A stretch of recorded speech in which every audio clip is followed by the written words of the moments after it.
આપણી સંકલ્પ ન્યૂઝ ચેનલને સબસ્ક્રાઇબ અને લાઇક કરો, બેલ આઇકન દબાવો જેથી આવનાર ન્યૂઝ અપડેટ્સની નોટિફિકેશન આપના મોબાઈલ પર સૌથી પહેલા પહોંચે. Like, subscribe and share the video. નમસ્કાર દર્શક મિત્રો, હું છું ચાંદની ચૌધરી. સંકલ્પ ન્યૂઝમાં આપ સૌનું સ્વાગત છે. સમાચારની શરૂઆત કરતા પહેલા એક નજર આજના મુખ્ય સમાચાર પર. વલસાડના અબ્રામા રોડ પર બે આખલા વચ્ચે યુદ્ધ જામતા પાર્ક કરેલા વાહનોને અડફેટે લીધા. યુદ્ધના કારણે ઉભેલા લોકોના જીવ તાળવે ચોંટ્યા. વલસાડમાં રખડતા ઢોરોનો ત્રાસ યથાવત રહ્યો છે, ત્યારે અબ્રામા રોડ પર બે આખલાઓ વચ્ચે યુદ્ધ જામ્યું હતું. પાર્ક કરેલા વાહનોને અડફેટે લીધા હતા. આ આખલાઓના યુદ્ધના કારણે દોડધામ મચી ગઈ હતી. યુદ્ધે ચડેલા આખલાઓને છૂટા પાડવા લોકોએ લાંબા સમય સુધી પ્રયાસો કર્યા હતા. આ યુદ્ધના કારણે લોકોના જીવ તાળવે ચોંટ્યા હતા. ત્યારે પાલિકા દ્વારા માર્ગ પર ફરતા ઢોરોને પકડવાનું અભિયાન હાથ ધરવું જરૂરી બન્યું હોવાની લોકમાંગ ઉઠી રહ્યું છે, જેથી કરીને આવા માર્ગ પર અકસ્માતો ન બને અને કોઈ નિર્દોષ વાહન ચાલકો ભોગ ન બને, જે ધ્યાને ધરવું ખૂબ જ જરૂરી બન્યું છે.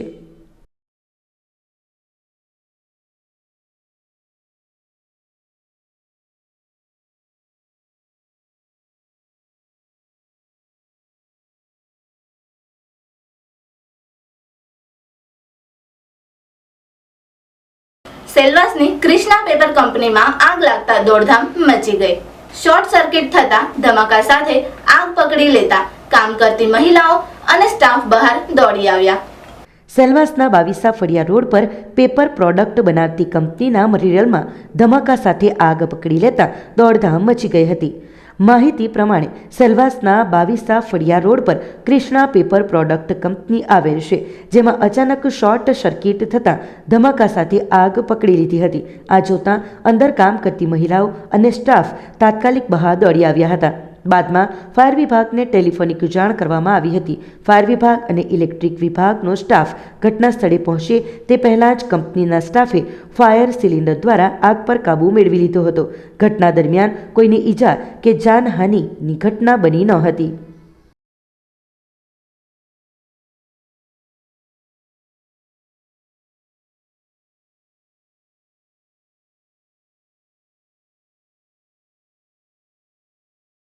વલસાડના અબ્રામા ધારાનગર સોસાયટીના ગેટ પાસે આગ લાગતા દોડધામ. આગ ભંગારના ગોડાઉનમાં લાગતા સ્થાનિકો અને ફાયરની ટીમે આગને કાબૂમાં લીધા. વલસાડના અબ્રામા વિસ્તારમાં આવેલા ધારાનગર સોસાયટીના ગેટ પાસે આગ લાગતા દોડધામ મચી જવા પામી હતી. આગ સોસાયટીના બહાર આવેલ ભંગારના ગોડાઉનમાં લાગી હતી. આગ લાગવાની ઘટનાને લઈ સ્થાનિકોએ પાણીનો મારો ચલાવી આગ પર કાબૂ મેળવવાના પ્રયાસો હાથ ધર્યા હતા. ત્યારબાદ ઘટનાની જાણ વલસાડ ફાયર બ્રિગેડની ટીમને થતાં સ્થળ ઉપર પહોંચી આગને કાબૂમાં લીધી હતી.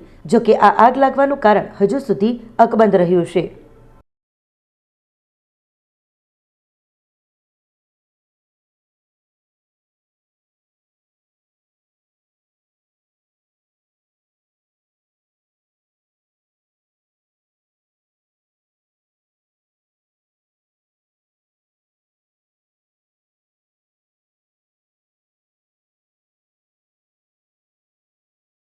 ગ્રામ પંચાયત ખાનવેલની ગ્રામ સભામાં વિકાસના મુદ્દે ચર્ચા કરાઈ.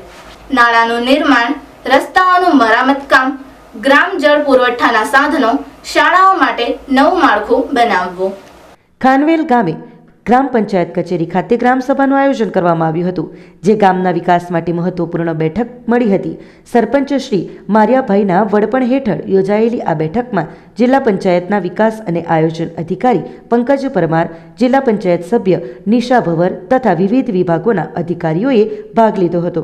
આ બેઠકમાં ગ્રામ પંચાયત દ્વારા ગામના વિકાસ માટેના વિવિધ પ્રસ્તાવો રજૂ કરવામાં આવ્યા હતા, જેમાં નવું નાળાનું નિર્માણ, રસ્તાઓની મરામત કામ, ગ્રામ જળ પુરવઠાના સાધનો અને શાળાઓ માટે નવું માળખું બનાવવાનું આયોજન મુખ્ય રહ્યું હતું.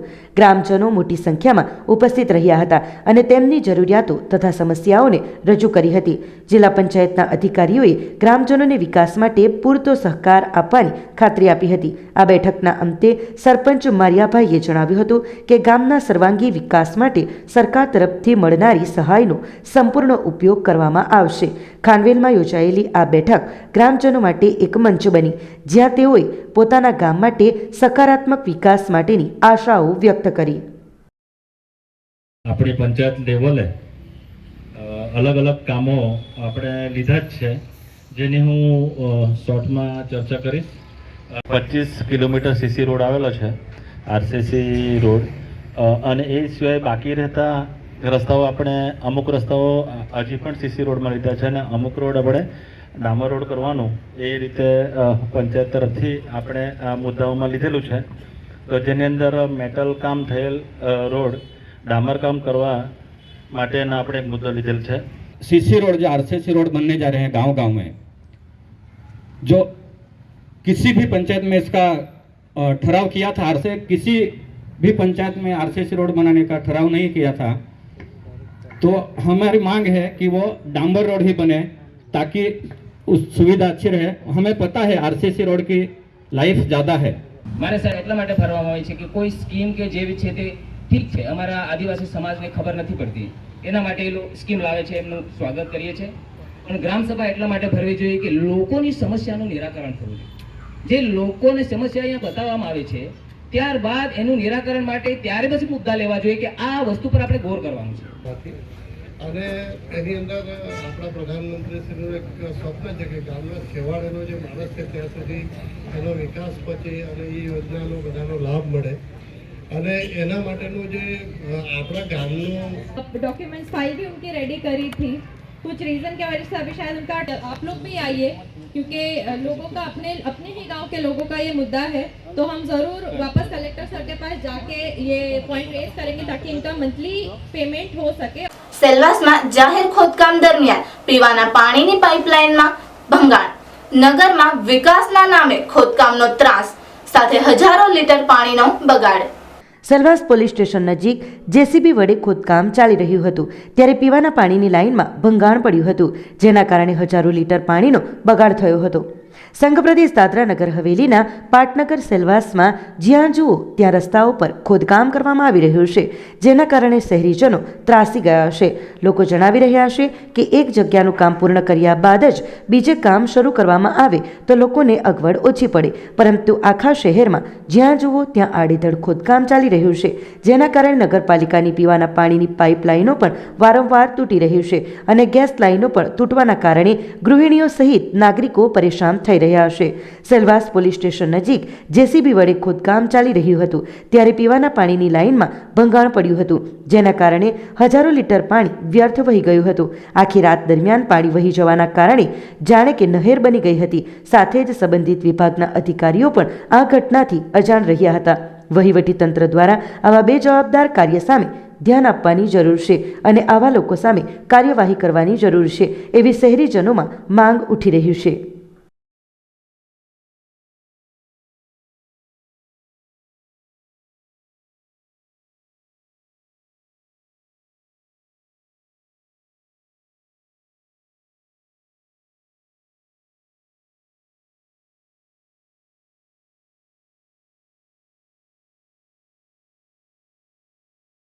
ઉમરગામ એમ કે મહેતા હાઈસ્કૂલમાં મોહનભાઈ મહેતાની પ્રતિમાનું નાણામંત્રીના હસ્તે અનાવરણ કર્યું. નાણામંત્રી કનુભાઈ દેસાઈએ ઉમરગામ તાલુકાના 16 સુંબા વિસ્તારમાં આવેલી એમ કે મહેતા હાઈસ્કૂલમાં મોહનભાઈ મહેતાની પ્રતિમાનું અનાવરણ કર્યું હતું.